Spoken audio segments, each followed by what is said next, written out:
હવે જોઈએ વિદ્યાર્થી મિત્રો સ્વાધ્યાય 10.2 નો 15મો દાખલો. હવે ઉગમ બિંદુમાંથી રેખા પર દોરેલા લંબનો લંબપાત -9 છે.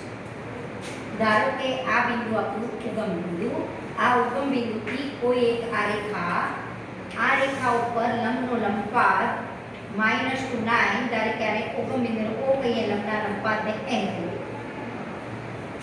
પ્રશ્ન શું છે? તો તે રેખાનું સમીકરણ શું? ઉગમ બિંદુમાંથી રેખા ઉપર દોરેલો લંબનો લંબપાત -9 હોય તો તે રેખાનું સમીકરણ શું? એટલે આપણે આ L રેખા નામ આપીએ તો L રેખાનું મારે સમીકરણ શોધવું છે. તો OM લંબેલ છે તો OM નો ઢાળ શોધી કાઢો. OM નો ઢાળ એટલે y2 - y1 upon x2 - x1 -9y2.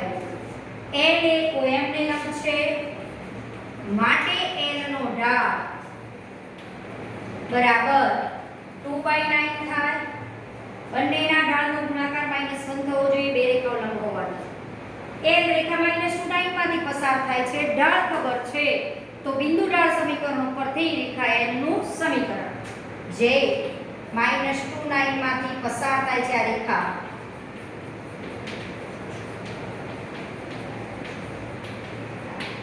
માટે રેખા L નું સમીકરણ y - y1 બરાબર m * x - x1, x1 y1 અને આ ઢાળ y - y1 બરાબર m * x - x2. 9 અહીંયા લઈ જાઓ એટલે આવશે 2x - 9y + 85 બરાબર 0.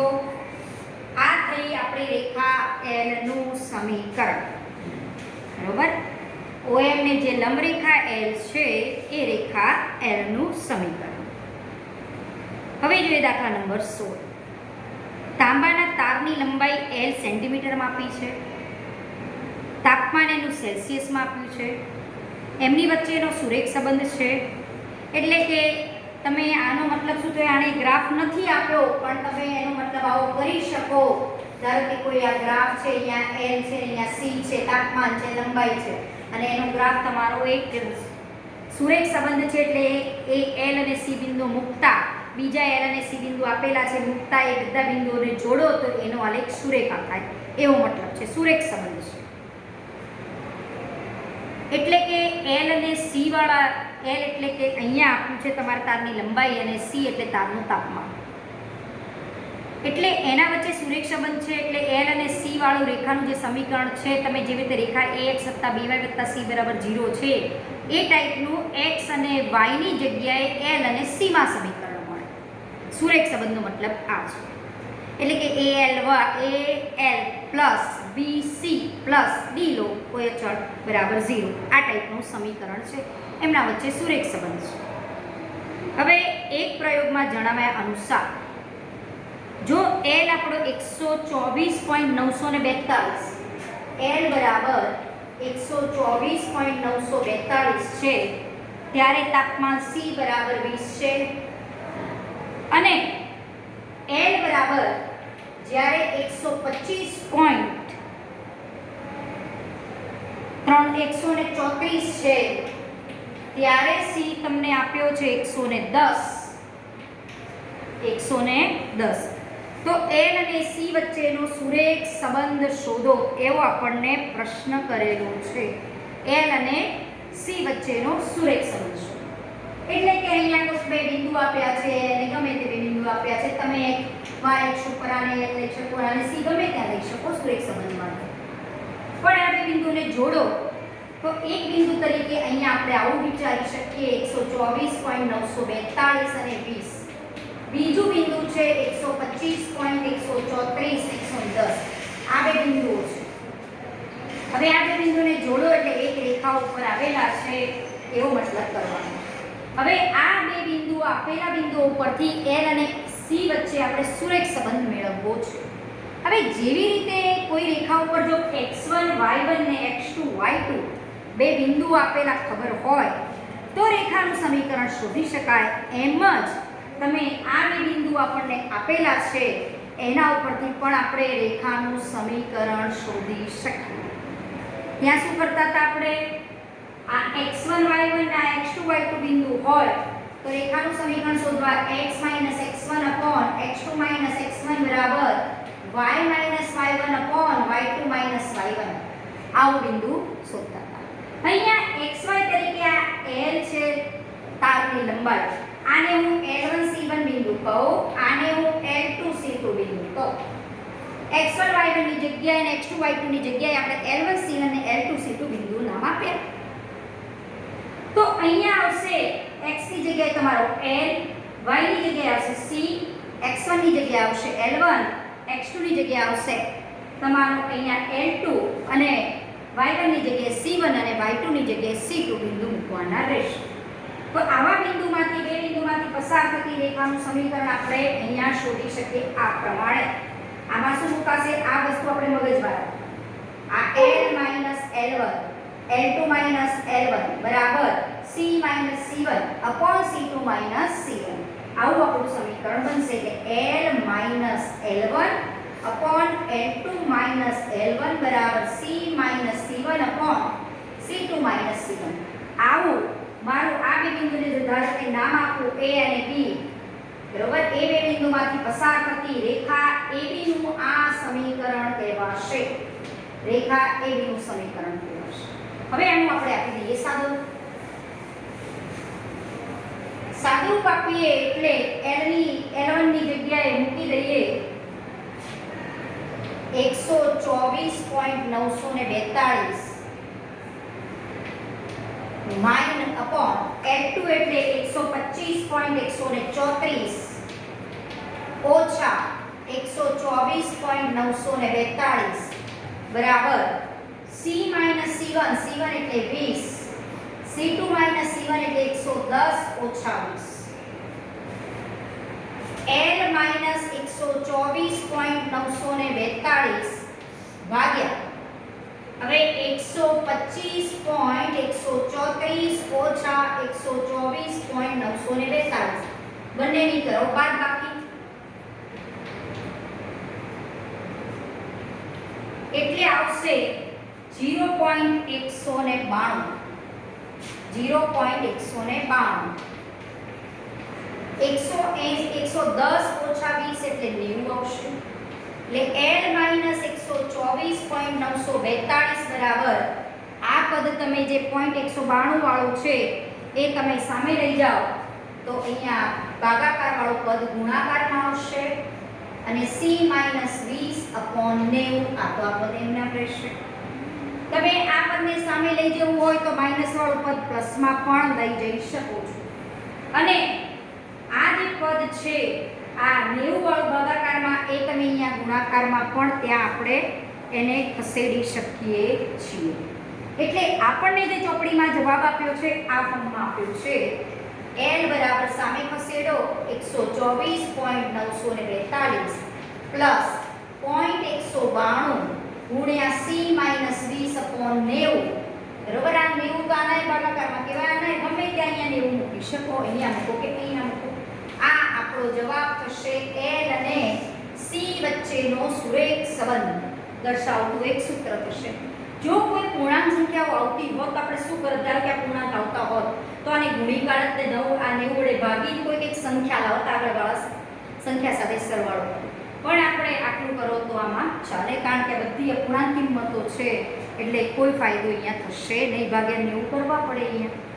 એટલે આપણે આ જવાબ આપણો થશે l અને c વચ્ચેનો સુરેખ સંબંધ દર્શાવતું સૂત્ર. એટલે આ જે છે બે બિંદુઓ l ને c એ x1 y1 x2 y2 તરીકે કામ કરશે અને બે બિંદુમાંથી પસાર થતી રેખાનું સમીકરણ શોધો તો એ સમીકરણ તમારા xy ની જગ્યાએ l અને c માં આવે. હવે છે 17મો દાખલો.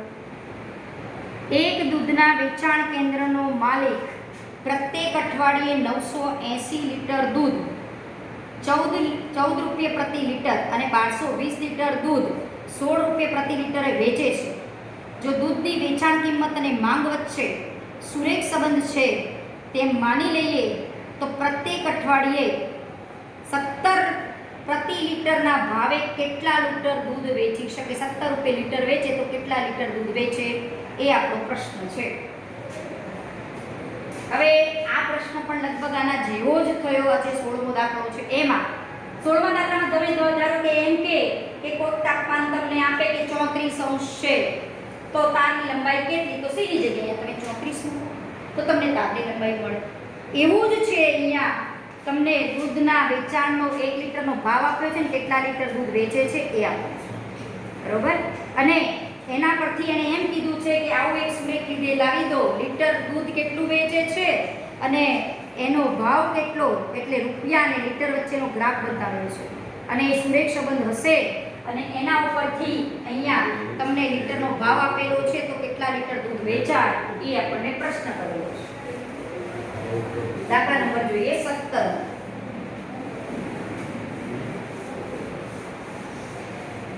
હવે 17મા દાખલામાં આપણી પાસે રકમમાં છે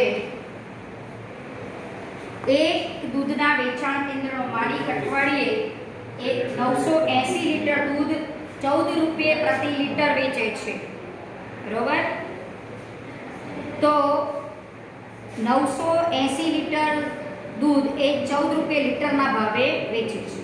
તો એનો મતલબ થયો કે તમે આવી રીતે ગ્રાફની કલ્પના કરી શકો. વેચેલ દૂધ લીટરમાં અને રૂપિયા લીટર એટલે L કહીએ ને રૂપિયા એટલે આપણે R કરીએ. અહીંયા ધારો કે આ લીટરનો ગ્રાફ બનાવો અને અહીંયા રૂપિયા લખો. હવે એણે વેચ્યું છે 980 લીટર દૂધ 14 રૂપિયા લીટરના ભાવે. તો તમે અહીંયા કંઈક 980 વાળો બિંદુ બતાવો અને અહીંયા 14 રૂપિયા હોય.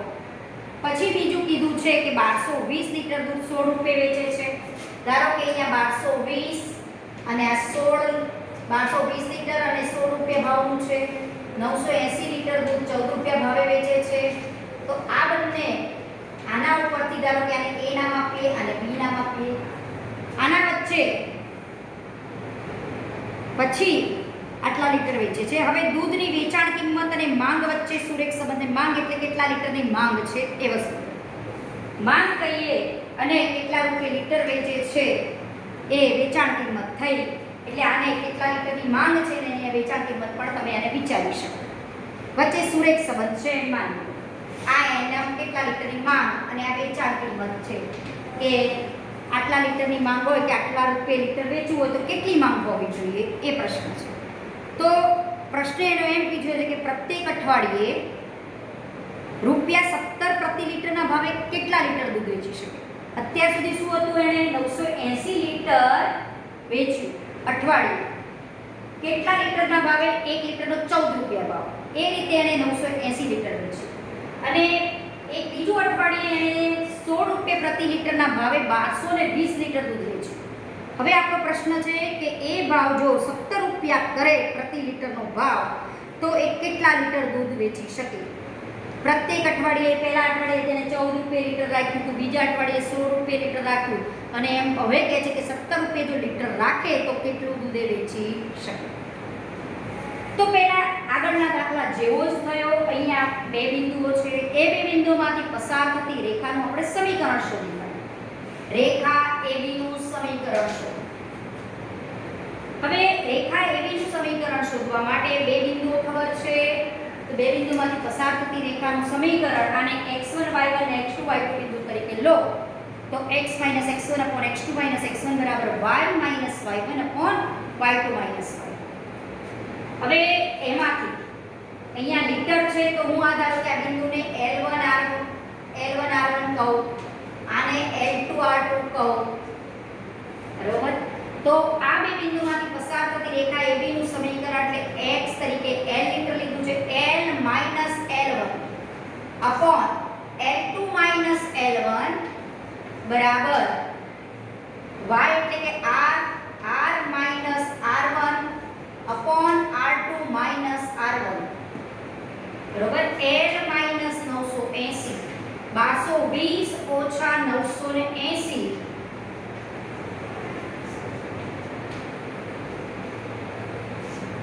240 R - 14 ભાગ્યા 2 બરોબર. હવે આમાંથી આપણે L માઈનસ 980 બરાબર આ 240 ભાગાકારના ગુણાકારમાં લઈ જઈએ ભાગ્યા 2 તો L માઈનસ 980 બરાબર 120 ઇન્ટુ R માઈનસ 14.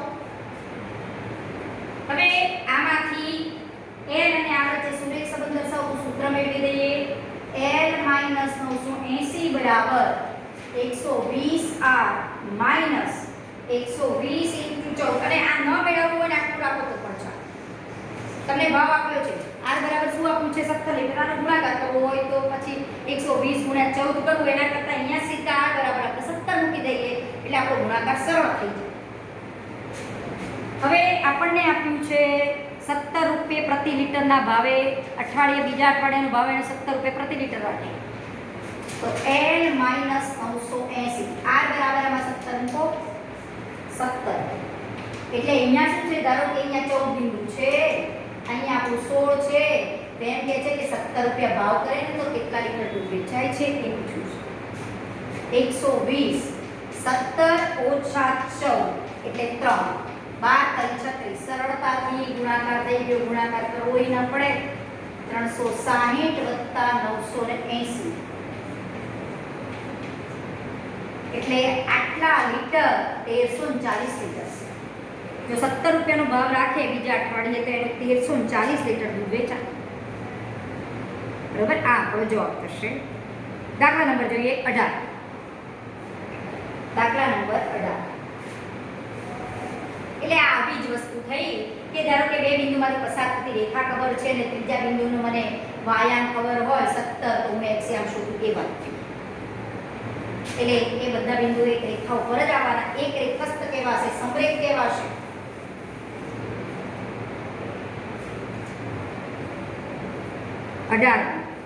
અક્ષો વચ્ચે બનતા રેખાખંડનું મધ્યબિંદુ AB છે. ધારો કે અક્ષો વચ્ચે બનતો એક રેખાખંડ આવો વિચારો. ધારો કે અક્ષો વચ્ચે બનતો આ રેખાખંડ આ x અક્ષ અને આ y અક્ષ એના વચ્ચે બનતો રેખાખંડ આ ધારો કે AB રેખાખંડ કહો. હવે AB રેખાખંડનું મધ્યબિંદુ PAB છે. આનું મધ્યબિંદુ ધારો કે M કહું તો PAB છે AB છે. આ M એ AB નું મધ્યબિંદુ છે. તો તે રેખાનું સમીકરણ એટલે કે આ રેખાખંડને સમાવતી જો રેખા AB દોરવામાં આવે તો આ રેખાનું સમીકરણ x/a y/b = 2 થાય એવું મારે સાબિત કરવું છે. હવે ધારો કે એ બિંદુ રેખા x અક્ષ પર હોવાનું, B બિંદુ એ y અક્ષ પર હોવાનું. તો જ આ બંને જે રેખાખંડ છે એના અંત્યબિંદુઓ તમારા અક્ષ પર હોવાના. એને અક્ષો વચ્ચે તો જ તમારો રેખાખંડ બને.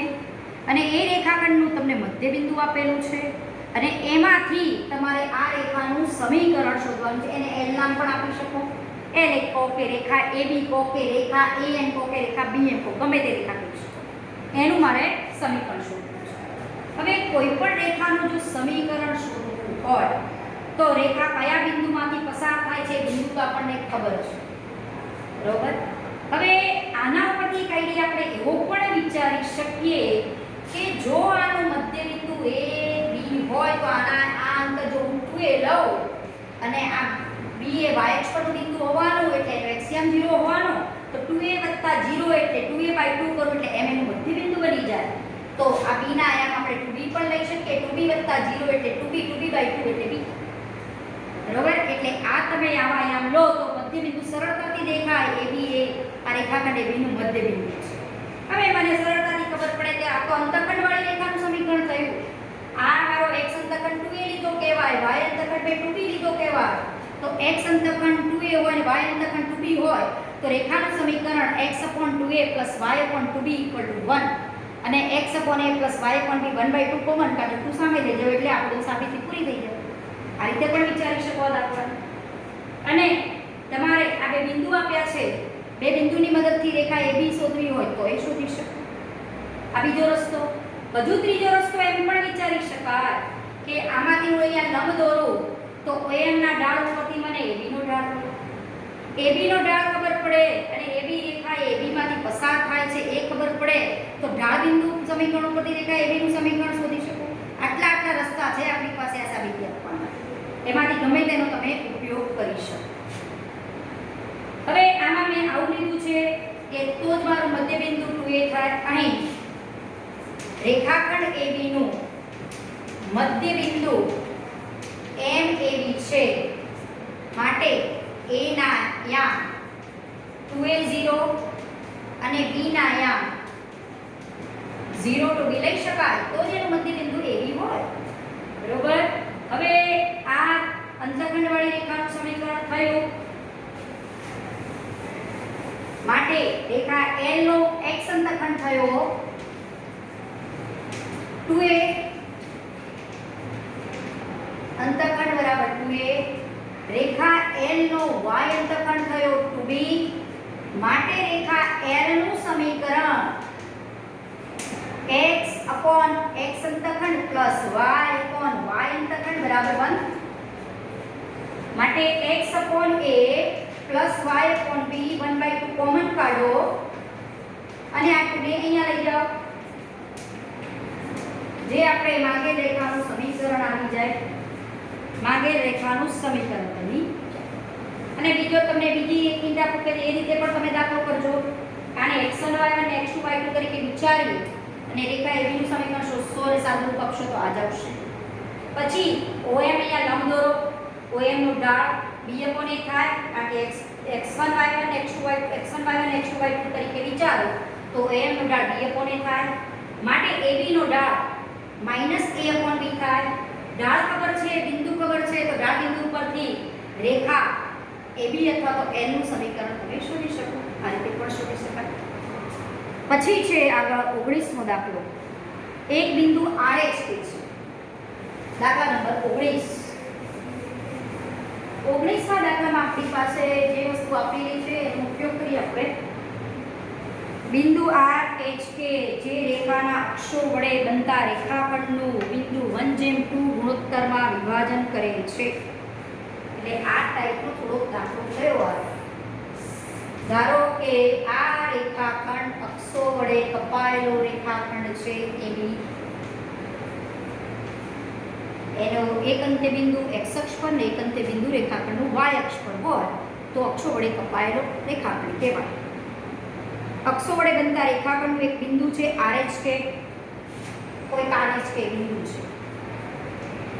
RH કે બિંદુ છે જે આ રેખાખંડનું 1:2 ગુણોત્તરમાં વિભાજન કરે છે. 1:2 ગુણોત્તરમાં વિભાજન કરે છે.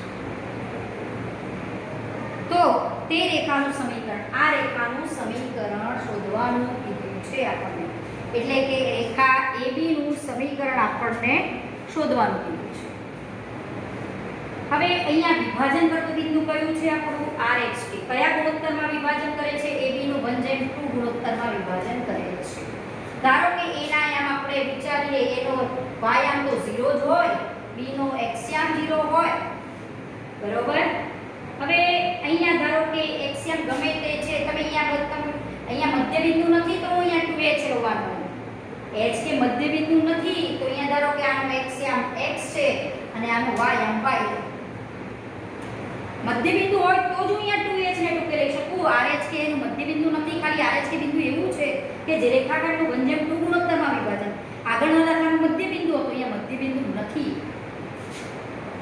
અહીં RH કે એ રેખાખંડ AB નું A તરફથી λ 1:2 ગુણોત્તરમાં વિભાજન કરે છે.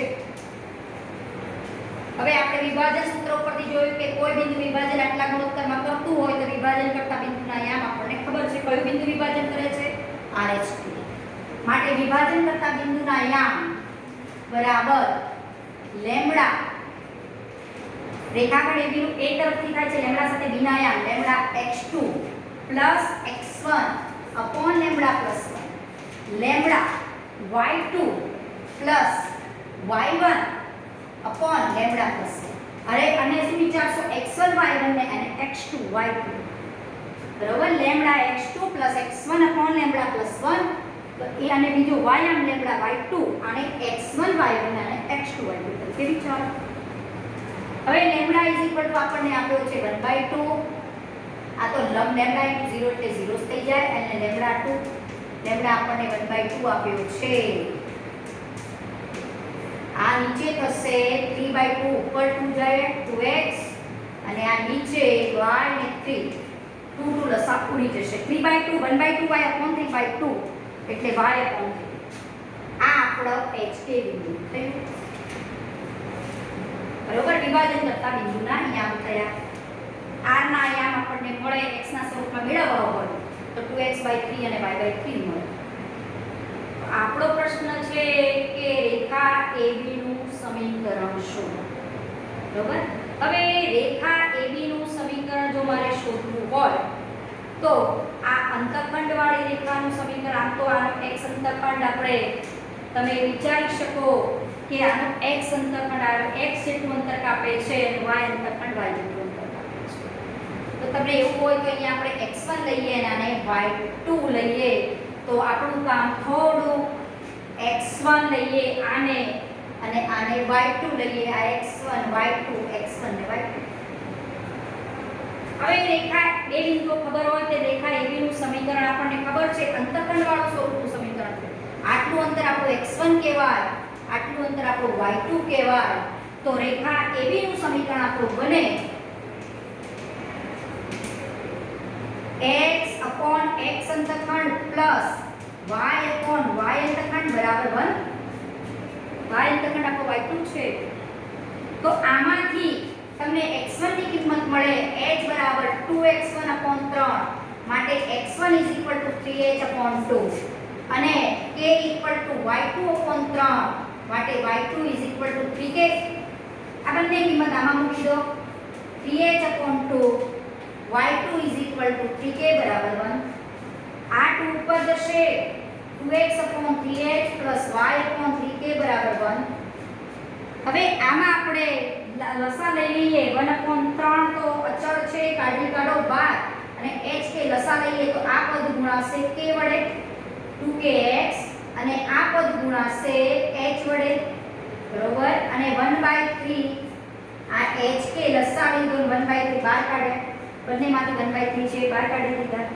આ નીચે h હતો તો અહીંયા k વડે ગુણાય, અહીંયા k હતો તો આ h વડે ગુણાય બરાબર 1. માટે 2kx hy આ 3kx જે ભાગાકારમાં છે એ સામે જાય એટલે ગુણાકારમાં આવી જાય. આ આપણી થઈ રેખા AB નું સમીકરણ. આવી ગયું 2kx hy 3kh. બરોબર, આ રીતે આપણે 19મો દાખલો કરી શકીએ. કે વિભાજન સૂત્રનો મેં ઉપયોગ કર્યો. બે બિંદુમાંથી પસાર થતી રેખાનું સમીકરણ અંતઃખંડ વાળું થયું, કારણ કે આટલો x અંતઃખંડ એ x1 થયો, y અંતઃખંડ y2 થયો એટલે મેં અંતઃખંડ વાળી રેખાનું સમીકરણ લખ્યું. અને આવું તમારે ન લખવું હોય અને આને x1 y1 અને x2 y2 તરીકે વિચારીને જે પેલું સમીકરણ છે લખો તોય ચાલે, તોય આ જવાબ આવવાનો. બંને રીતે દાદા આપણે ઘણી રીતે થઈ શકે. પછી જોઈએ દાખલા નંબર 20. 20મા દાખલામાં આપણી પાસે છે 3 બિંદુ આપ્યા છે. રેખાના સમીકરણની સંકલ્પનાનો ઉપયોગ કરી સાબિત કરો કે 3 બિંદુઓ સમરેખ છે. 3 બિંદુઓ કયા આપ્યા છે? 3 0 2 2 અને ત્રીજું બિંદુ આપ્યું છે 8. આ -2 બિંદુ છે, ત્રીજું બિંદુ 8 છે. રેખાના સમીકરણની સંકલ્પનાનો ઉપયોગ કરવાનો. હવે આને હું જો ABC બિંદુઓ નામ આપું તો પહેલા રેખા AB નું સમીકરણ શોધી કાઢો અને રેખા BC નું સમીકરણ પણ આપણે શોધી કાઢીએ. હવે એ બે સમીકરણો શોધીએ. પહેલા આ x1 y1 x2 y2 તરીકે વિચારો તો x x1 upon x2 x1 બરાબર y y1 upon y2 y1. આ x1 y1 x2 y1 તરીકે વિચારો. આને વિચારો x1 y1 મગજમાં રાખવાનું, x2 y2 તો x x1 upon x2 x1 બરાબર y y1 upon y2 y1. તો અહીંયા આપણું સમીકરણ આવશે આ ટાઈપે માઈનસ માઈનસ પ્લસ એટલે આ ગુણાશે 2 વડે અને આ 5y માટે 2x 5y 6 બરાબર 0. આ એક સમીકરણ આવશે. હવે BC નું સમીકરણ પણ જોઈએ. આને x1 y1 આને x2 લો તો x minus x1 upon x2 minus x1 બરાબર y minus y1 upon y2 minus y1 બરાબર x1 y1 ને x2 y2 તરીકે વિચારો તો x minus x1 upon x2 minus x1 બરાબર y minus y1 upon y2 minus y1 તો આ થશે x plus 2 upon 10 y plus 2 upon 4 બરોબર તો અહીંયા 5 દુ 10 ને 2 દુ 4 તો આ સમીકરણ પણ 2x 4 બરાબર 5y આ 5 અહીંયા ગુણાશે એટલે આ સમીકરણ પણ તમારું આવશે આ જ સમીકરણ જે રેખા AB નું છે એ જ રેખા BC નું સમીકરણ આવશે એનો મતલબ થયો કે આને તમે રેખા AB બોલો કે રેખા BC બોલો જો બંને સમીકરણ એક જ આવતા હોય તો ABC એક રેખા ઉપરના છે હજુ તમે AC નું સમીકરણ શોધો તો પણ આનું આ જ મળશે આ જ રીતે કહી શકો માટે રેખા AB અને રેખા BC બંને એક જ હોવાથી ABC સમરેખ છે એમ સાબિત થઈ જાય અને રેખાની સંકલ્પનાનો આપણે ઉપયોગ કર્યો કેવા રેખાના સમીકરણનો ઉપયોગ કર્યો કેવા ઢાળના ઉપયોગથી કીધું હોત તો રેખા બે બિંદુમાંથી પસાર થતા રેખા AB નો ઢાળ અને BC નો ઢાળ શોધો કે AC નો ઢાળ શોધો જો ત્રણેયના ઢાળ સરખા આવે ને તો પણ તમે ABC સમરેખ છે એમ કહી શકો કારણ કે એક જ રેખા હોય તેના ઢાળ સરખા જ હોય અને સમાંતર રેખા હોય તો પણ ઢાળ સરખા હોય પરંતુ અહીંયા રેખાઓના છેદ બિંદુ મળશે નહીં કારણ કે રેખાઓ સમાંતર એક જ રેખા આવશે બધી જ રેખાઓ સરખી આવશે તો પણ તમે કહી શકો કે આ ત્રણેય બિંદુઓ સમરેખ છે હવે અહીંયા આપણે 10.2 અહીંયા પૂરો કરીએ છીએ પછી આગળ રેખાના વ્યાપક સમીકરણોની વાત કરવાની છે